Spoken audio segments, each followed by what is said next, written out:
મારું નામ અફજલભાઈ કાસમભાઈ રાવમાં।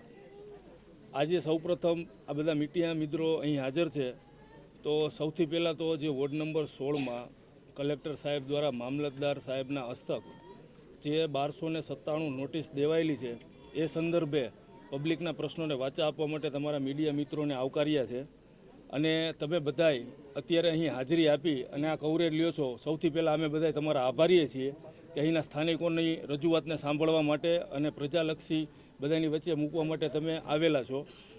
અમારું ખાસ મુદ્દો અત્યારનો હાલનો જે છે એમાં અમારે એટલું કહેવાનું છે કે વોર્ડ નંબર 16ની અંદર 3 તબક્કામાં અલગ અલગ સરકારી ખાતાઓ દ્વારા જે નોટિસ પાઠવવામાં આવી, એની અંદર પહેલાં રિવરફ્રન્ટ માટે, પછી ટીપી માટે અને ત્યારબાદ મામલતદાર દ્વારા જે નોટિસ દેવામાં આવી એ ટોટલ નોટિસનો આંકડો 3000થી વધારે છે। આ 3000થી વધારે નોટિસો જે દેવાયેલી છે એની અંદર અંદાજિત 30થી 32,000 લોકો આમાં ઘર વિહોળા થાય એવી શક્યતા છે।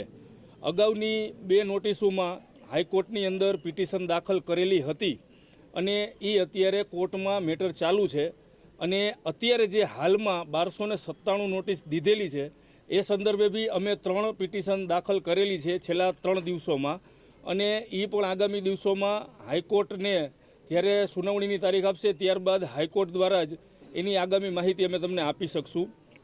બીજી વાત રહી તો જે તમામ જગ્યાએ જંગલેશ્વર એક નામનો ઉલ્લેખ કરવામાં આવે છે, તો એના માટે તમને થોડુંક વિસ્તાર વાઇઝ હું જણાવું કે ભૂતકાળની અંદર આ વિસ્તારની અંદર વાત કરીએ તો પહેલાં તો જંગલેશ્વર વિસ્તારનું નામ જે પડ્યું ને એ અહીં આવેલા મહાદેવના 250થી વધારે જૂના મંદિર જેનું નામ છે જંગલેશ્વર મહાદેવ મંદિર। આ મંદિર 250 વર્ષથી પણ વધારે છે અને એની આજુબાજુમાં ધીમે ધીમે જે વસવાટ થયો એ સમગ્ર વિસ્તારને જંગલેશ્વર તરીકે ઓળખવામાં આવ્યું।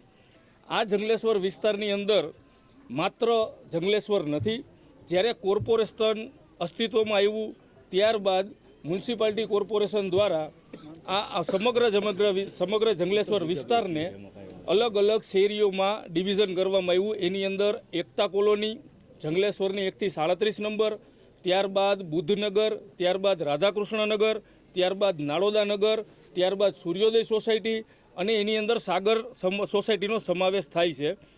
આ સમગ્ર વિસ્તારની અંદર તમામ સમાજના કડિયાના સમાજના કથી લઈ અને ક્ષત્રિય સમાજના ક્ષ લગીના તમામ જ્ઞાતિના તમામ લોકો અહીં વસે છે અને વર્ષોથી વસે છે। એ લોકોનો વસવાટ અંદાજિત 70થી 75 વર્ષ જૂનો છે। અહીં કેટલાક ઘર હજી હાલમાં એવા છે કે જેની 3 પેઢીથી અહીંયા વસાહત છે અને આ વસાહત માટેના જે તે સમયના પુરાવા છે એ તમામ લોકો પાસે હાજર છે। કેટલાક લોકોની 3 4 પેઢી અહીં વસવાટ કરે છે અને કલેક્ટર સાહેબ દ્વારા જે નોટિસ દેવામાં આવી છે એ સંદર્ભે જો આપણે જોવા જઈએ તો રાજકોટની અંદર ભૂતકાળમાં જ્યારે કેન્દ્ર સરકાર દ્વારા રજિસ્ટ્રેડ સ્લમ વિસ્તારનો સમાવેશ કરવામાં આવ્યો હતો, જેની અંદર ઘણી બધી સ્લમ સોસાયટી હતી, એમાંની સ્લમ સોસાયટીની અંદર એક આ જંગલેશ્વર વિસ્તારનો એમાં આંકલન કરેલ છે જે તે સમયથી। એટલે પહેલાં તો આ જે ગેરકાયદેસર દબાણની વાત કરવામાં આવી છે એ ગેરકાયદેસર દબાણ છે નહીં। આ સ્લમ સોસાયટી વર્ષો જૂની રજિસ્ટ્રેડ વર્ષો જૂની સોસાયટી છે। બીજું તમારા પ્રેસ મીડિયાના માધ્યમથી એવું કહેવા માગું છું કે અમારા જંગલેશ્વર વિસ્તારની અંદર જે એકતા અને અખંડિતતા છે એ તમને અત્યારે પાછળ જ જોવા મળશે। અમારી 3 પિટિશન જે દાખલ થઈ એમાં સર્વે સમાજના લોકો પોતપોતાની સહાનુભૂતિથી અને આગળ આવી અને પોતપોતાના ઘર બચાવવા માટે નીકળ્યા છે।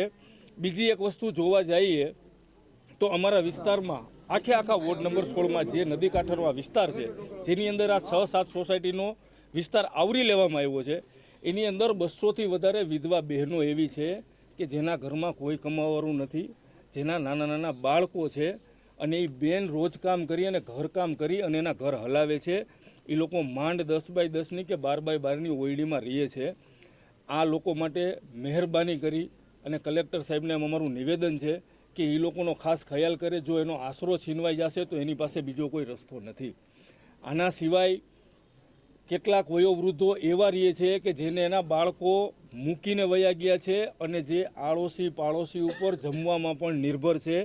આ બધી એકદમ સદંતર સાચી અને સત્ય હકીકત છે. આના માટે મામલતદાર સાહેબ કે કલેક્ટર સાહેબ ગમે ત્યારે રૂબરૂ આવીને જોઈ શકે છે.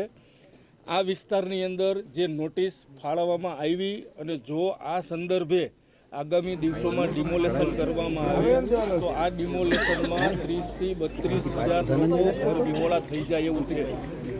મહેરબાની કરી અને આ સંદર્ભે સમગ્ર રાજકોટની પ્રજાને પણ મારી વિનંતી છે કે કોઈ માણસો ઘર વિહોણા ન થાય એના માટે અમે બધાને અમને પણ સાંત્વના છે અને બીજા લોકો પણ ખરેખર આ બાબતને સાંત્વના આપી અને સ્થાનિક લોકોની મદદરૂપ થાય. બીજો પ્રશ્ન આપણે જોવા જઈએ તો અમારા વિસ્તારની અંદર અત્યાર સુધીની અંદર અગણ્ય સંખ્યામાં કોર્પોરેટરો ચૂંટાયેલા છે. એના સિવાય ઘણા બધા ધારાસભ્યો પણ અમારા વિસ્તારમાંથી ચૂંટાયેલા છે. જો અમારી આ વસાહત રહી એ ગેરકાયદેસર હોય તો આટલો સમય સુધી કલેક્ટર સાહેબની જે ચૂંટણી પંચની યાદી આવે છે એમાં આ લોકોના વર્ષો જૂના આઈડી કાર્ડ અને એ લોકોને મતદાર યાદીમાં નામ કેવી રીતે હોય? આ કોઈ જાતનું ગેરકાયદેસર દબાણ નથી. આ સમગ્ર સ્થાનિક લોકો રહ્યા એ વર્ષોથી અહીંયા રહે છે અને જે આ નોટિસ દેવામાં આવી છે એ નોટિસ સંદર્ભે અમે જે હાઈકોર્ટમાં રીટ દાખલ કરેલી છે એ રીટમાં અમને ન્યાયપાલિકા ઉપર પૂરેપૂરો ભરોસો અને વિશ્વાસ છે કે જે લોકો ઘર વિહોણા થાય છે એની સાથે અન્યાય નહીં થાય. ભારતનું બંધારણ ને ભારતનું જ્યુડિશિયલ ડિપાર્ટમેન્ટ આટલા લોકોને ઘર વિહોણા નહીં કરે એવી અમને પૂરેપૂરી આશા છે.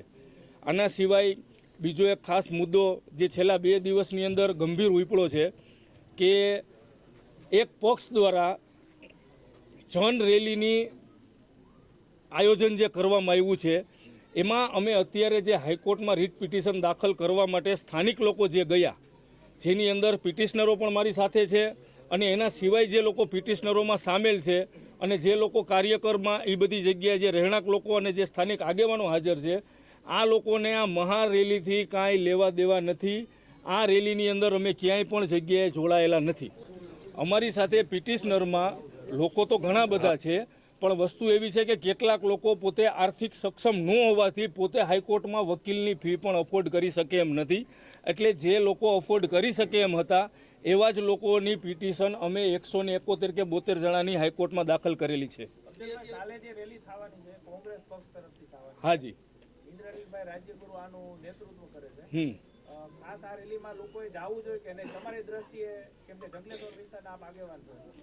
કોઈ લોકોની સ્વતંત્રતા ઉપર તો હું તરાપ ન મારી શકું પણ મારી પોતાની વાત કરી શકું કે આ રેલીમાં હું પોતે નથી જવાનો. યસ, કેવિએટ એટલે એક એવી વસ્તુ છે કે કેવિએટની અંદર મામલતદાર સાહેબે કોર્ટને એવું કીધેલું છે કે આ લોકોને કોઈ પણ તાત્કાલિક ડિસિઝન કોર્ટ સીધું ન સંભળાવી દે, જેમાં અમને સાંભળવામાં આવે એટલે કે સરકારી ખાતાઓને સાંભળવામાં આવે. તો એ જ વાત અમારી પણ છે. એટલે જ અમે હાઈકોર્ટમાં ગયા છીએ કે કલેક્ટર સાહેબ કોઈ પણ એક્શન લે ને એની બદલે કોર્ટ પહેલાં અમને પણ સાંભળે, પછી આગામી દિવસોમાં જે કોર્ટ નિર્ણય લેશે એ અમે માન્ય રાખશું. હાજી, હા, આગામી દિવસોમાં એના માટે અમારા માટે સુપ્રીમ કોર્ટના પણ દરવાજા ખુલ્લા છે અને અમારી એના માટે પણ તૈયારી છે. જો આગામી દિવસોમાં હાઈકોર્ટમાંથી અમને કોઈ જાતનું એવું કહેવામાં આવે કે તમે આ વસ્તુના હકદાર નથી તો અમારા માટે સુપ્રીમના દરવાજા ખુલ્લા છે અને અમારા જે વકીલ મિત્રો રહ્યા એમને પણ અમને પ્રોપર ગાઈડન્સ આપેલું છે. જો અહીંથી કામ નહીં થાય તો આપણે આગામી દિવસોમાં સુપ્રીમ કોર્ટમાં પણ જશું.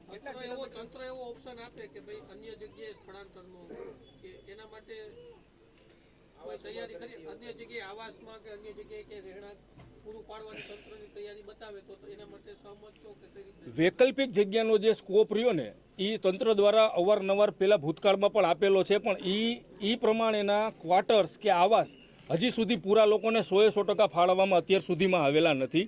અને જ્યારે આપણે બીજી બાજુ જોવા જઈએ તો અહીં જે એક નોટિસની અંદર એક મકાનની અંદર 3 પરિવાર અને 4 પરિવારનો જે સમાવેશ થાય છે તો આપણે પણ સમજી શકીએ કે આવાસના ક્વાર્ટર કે બીજી વૈકલ્પિક જગ્યામાં 12 કે 15 જણાનો પરિવાર એક બેડરૂમવાળા મકાનમાં ન રહી શકે. એટલે એના માટે અમારી સહમતિ બહુ ઓછી છે પણ આગામી દિવસોમાં જે કોર્ટ દ્વારા જે નિર્ણય આપશે એને અમે સ્વીકારશું.